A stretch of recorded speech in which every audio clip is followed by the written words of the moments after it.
One thing you should always bear in mind when you are online presenting, being at a virtual event or a virtual conference, virtual meeting, the one thing you don't have in that meeting is the one thing you would have in person, the kind of rapport that we instantly get with people. We can read them, we can understand their quirks, we can see all the things that make them human.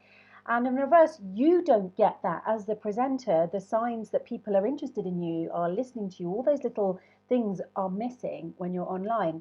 Now, of course, you can make sure that you are beautifully framed in the screen, that people can see your eyes, they can hear you well, you've made sure you've got a good microphone, but you don't get necessarily any of that from them. They could be sitting far back in the room in really dim lighting. They could even turn their cameras off.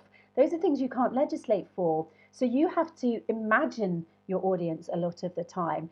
And you have to imagine an audience that is fascinated by what you have to say, that is hanging off your words, that is full of energy and excitement and engagement at what you're saying. But of course, quite often the only face that you can actually see is your own.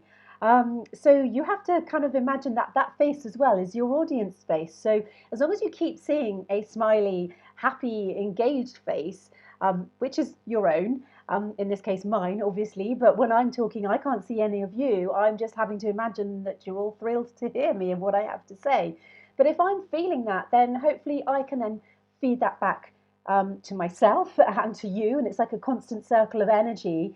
I have to do it when I'm emceeing on lots of platforms and when I'm talking at events because my job is to bring the energy, and yet I'm on my own in this darkened room. So I'm kind of doing this as I kind of like a cycle, feeding off my own energy and then feeding that back to you. So that would be my advice. Feed off your own energy next time you're presenting online.